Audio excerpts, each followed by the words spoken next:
Serious, Redditors who witnessed a murder, what is your story? Asterisk asterisk attention. Serious tag notice. Asterisk jokes, puns, and off-topic comments are not permitted. In asterisk asterisk any asterisk asterisk comment, parent, or child. Asterisk parent comments that aren't from the target group will be removed, along with their child replies. Asterisk report comments that violate these rules. Posts that have few relevant answers within the first hour, and posts that are not appropriate for the serious tag will be removed. Consider doing an AMA request instead. Thanks for your cooperation and enjoy the discussion. Asterisk I'm a bot, and this action was performed automatically. Please contact the moderators of this subreddit, /message/compose/to=r/askreddit if you have any questions or concerns. Saw a guy push his passenger, an old man, out of a car. The car was screeching speeding round a corner, the door flings open and the driver very clearly pushed the old man out. Not the greatest thing for a 10-year-old to witness. The even weirder thing was that as I stood there in shock, while the old man was completely still in the road, a weird man walking past me chuckled and said, "It wasn't you, was it?" Then chuckled again. It hasn't affected my life, but think about it every now and then. I did not actually witness the murder-suicide, but I saw the direct aftermath seconds later. I was 6 years old at my babysitter's house after school. The husband came home drunk and demanded he speak with her in the backyard. A little bit afterwards their dog is freaking out demanding it come inside. I went out back and the dog led me to them. The husband shot my babysitter and then himself. She was gone, but he still had labored breathing before dying in front of me. It is still one of my most vivid memories 21 years later.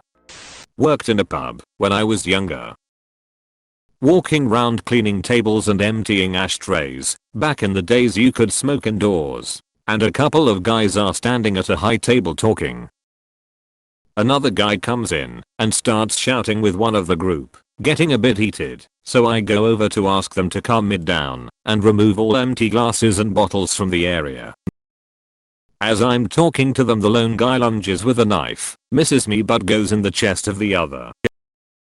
He moves into a bear hug with the guy he just stabbed and continues to stab him a further 14 times in the back before running out the building. Spent what seemed like hours putting pressure on the stab wounds waiting for an ambulance, but the guy was dead before they got there. Police caught the guy, I gave a statement, and spent a few days in court giving evidence and helping get the guy jailed. Not something I ever want to experience again as it fucked me up for quite some time. When my dad first moved to North Hollywood in the 80s, he woke up one morning to some guy getting beaten by 3 guys, one with a baseball bat, across the street from his apartment.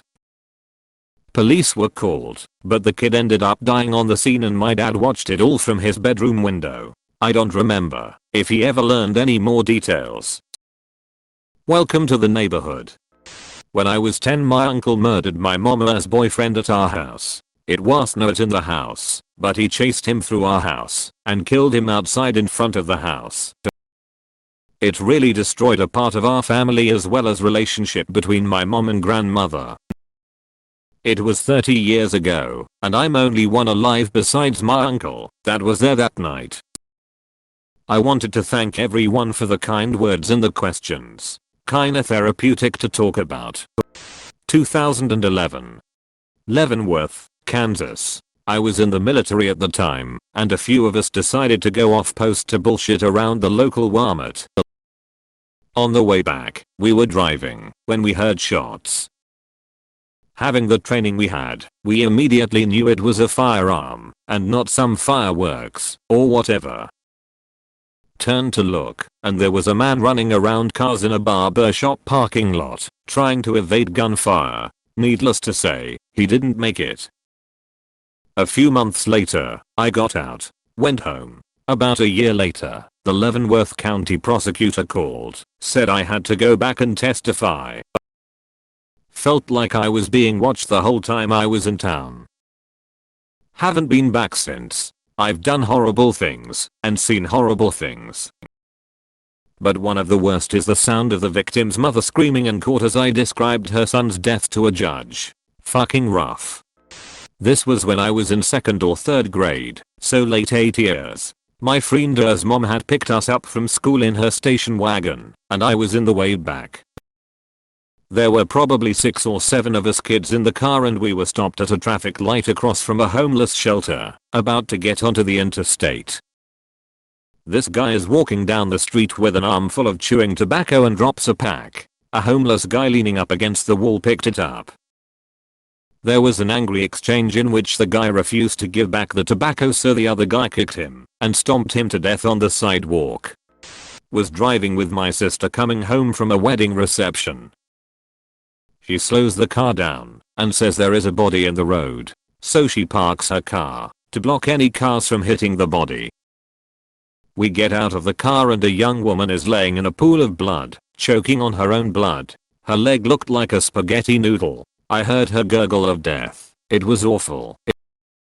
Her abusive boyfriend who chased her out of a bar into oncoming traffic came back and sat with her and kept putting his hands in the blood, screaming and crying. The car who hit her kept driving. I guess technically not a murder, but she was scared and running from abuse and was killed by a hit and run. I remember looking for her story in the news. Her name was Melody and she had very young children.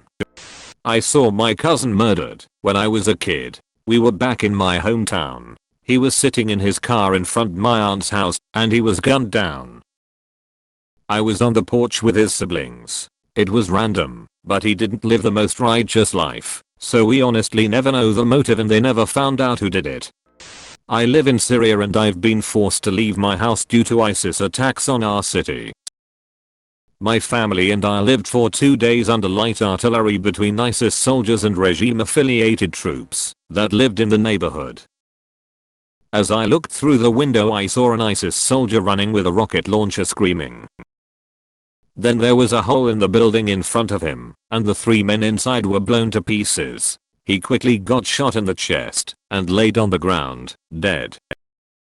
Oddly enough, and lucky for me, this incident didn't make a permanent damage on my well-being. I speak of it with the family sometimes, to remember how we miraculously managed to survive. A drunk man was pushed down some stairs by the bouncer. Unfortunately, the drunk man was unable to catch himself, and instead spun around, and landed on the pavement with the back of his head making first contact. He was aloof for a little while, but quickly succumbed to his wound, and arrested on the pavement.